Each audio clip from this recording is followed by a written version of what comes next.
स्थानिक आता जे खासदार सहकार्य करतायत, मला वाटतं ही लाजिरवाणी गोष्ट आहे. ज्या पद्धतीमध्ये काल एक हिंदुवादी कार्यकर्त्याचा निर्गुण खून केला गेला, त्याच्यावर कालच्या दिवसात दोनदा हल्ला केला गेला, ज्यामध्ये पोलीस स्टेशनपासून 100 मीटर अंतरावरती त्याचा खून झाला. मला वाटतं की हे जास्त प्रमाणात शेफारलेली लोक आहेत आणि त्यांच्यावर कारवाई होणं गरजेचं आहे. काल आम्ही कारवाईची मागणी केल्यानंतर 2 लँड जिहादची प्रकरणं समूळ नष्ट केली गेली. आज आम्ही जवळजवळ 10 ठिकाणची लिस्ट दिली गेली. आपल्याला आश्चर्य वाटेल, पूर्वी ज्या ठिकाणी पोलीस चौकी होती त्या पोलीस चौकीमध्ये आता प्रार्थनास्थळ निर्माण केलं गेलं. हायकोर्टाची ऑर्डर असताना देखील तेव्हाचे 2019 ते 22चे तत्कालीन मुख्यमंत्र्यांनी ती तोडायला परवानगी दिली नाही. त्यामुळे लँड जिहाद बरोबर आणि लव जिहाद बरोबर यांचे हात मिळालेले आहेत का, हा प्रश्न आहे. आज आमचा जो कार्यकर्ता, हिंदुत्ववादी कार्यकर्ता, ज्याची अंतिम यात्रा निघाली, त्या अंतिम यात्रेमध्ये देखील काही नोटोरियस धारावीच्या बाहेरच्या लोकांनी प्रवेश केला, दगडफेक करून दंगल घडवण्याचा प्रयत्न केला. परंतु हिंदुत्ववादी कार्यकर्त्यांनी समंजस्याची भूमिका घेतल्यामुळे आज या धारावीमधली दंगल टळली. आमचे विश्व हिंदू परिषदेचे कार्यकर्ते असतील, हिंदुत्ववादी संघटनेचे कार्यकर्ते असतील, आम्ही स्वतः असू, आम्ही स्वतः सर्वांनी आमच्या लोकांच्या रागावरती ताबा ठेवण्याचं काम केलं आणि अंत्ययात्रा सुखरूप काढून आता अंत्ययात्रा झालेली आहे.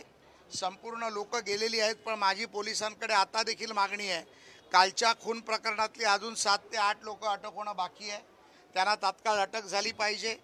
दंगल सदृश्य परिस्थिती निर्माण करायसाठी काल 25 लोकांची नावं दिली होती, त्यांना अटक झाली पाहिजे.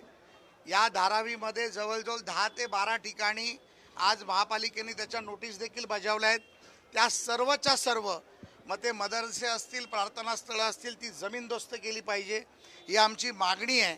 महापालिकेने आणि पोलिसांनी जर ही कारवाई केली नाही तर त्यासाठी जी काही परिस्थिती निर्माण होईल त्या परिस्थितीचे जिम्मेदार महापालिकेचे अधिकारी, ज्यांनी या अनधिकृत बांधकामांना परवानगी दिली ते अधिकारी, मग ते महापालिकेचे असतील किंवा पोलिसांचे असतील, हे जिम्मेदार राहतील.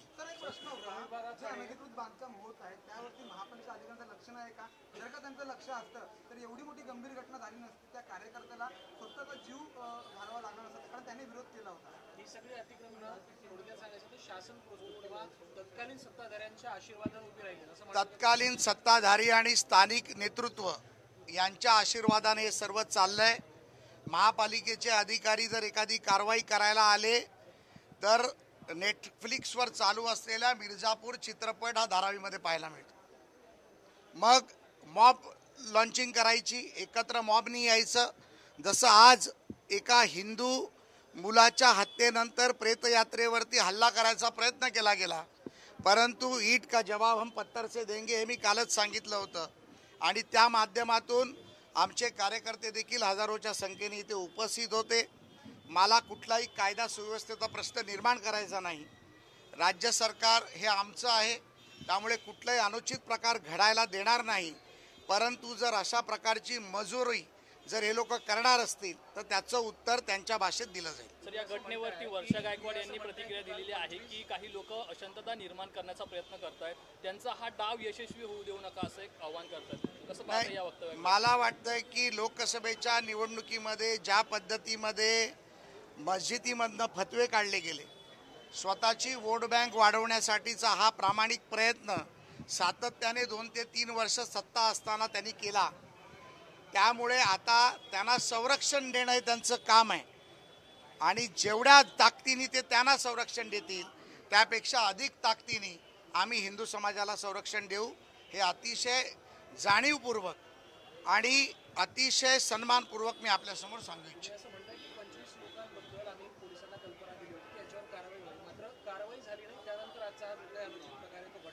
नाही, कारवाई पोलीस कुठेही कचराई करत नाहीत.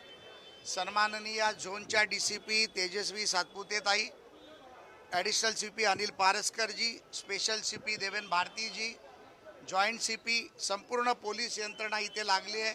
आज जवळजवळ 2500 पोलिसांचा ताफा इथे होता. स्वतः गृहमंत्री, उपमुख्यमंत्री परिस्थितीवर लक्ष नियंत्रण ठेवून आहेत. परंतु हे जे आरोपी आहेत हे छटे बदमाश आहेत, नॉन क्रिमिनल ज्यांना आपण म्हणतो. त्यामुळे क्राईम करायचा, पळून जायचं, पुन्हा क्राईम करायचा, पुन्हा पळून जायचं, ही मोडस ऑफ ऑपरेंटी यांची आहे. यापुढेही सहन केली जाणार नाही. पोलिसांचं स्पेशल पथक इथे तैनात केलं जाईल. CRPFची तुकडी देखील पुढच्या काही दिवसासाठी इथे लावली जाईल, अशी मागणी मी माननीय उपमुख्यमंत्र्यांना करणार आहे. आणि कायदा सुव्यवस्था आमच्या हातात असल्यामुळे कायदा सुव्यवस्थेचा प्रश्न निर्माण न होता, कोणाच्याही भावना न दुखवता अनधिकृतपणे लँड माफिया, लँड जिहादी लोकांना शिक्षा मिळेल, क्रिमिनल लोकांना त्यांच्या मुस्कट्या बांधता येतील, यासाठी पोलीस प्रयत्न करतील याची मला खात्री आहे. गेल्या अनेक दिवसांपासून धारावीमध्ये अनरेस्ट पाहायला मिळतो, अनेक प्रकारच्या घटना धारावीमध्ये होत आहेत, अशांतता पसरवण्याचा प्रयत्न केला जातोय असं तुम्हाला वाटतं का? आणि जर तसं होत असेल तर यासाठी शासनाची काय या सगळ्या संदर्भात भूमिका? आज सकाळी मी माझी भूमिका महापालिका उपायुक्त झोन 2 कडे मी ठेवली. ज्या पद्धतीमध्ये अनधिकृत फेरीवाले पानवाल्यांच्या माध्यमातून होणारी ड्रग्सची विक्री, त्यामधून होणारे ड्रग्स डीलर आणि ड्रग्स पिणारी लोक यांचं जे नेक्सस या धारावीमध्ये तयार झालं आहे, हे तोडणं गरजेचं आहे. मला वाटतं की पोलीस त्यामध्ये यशस्वी होते.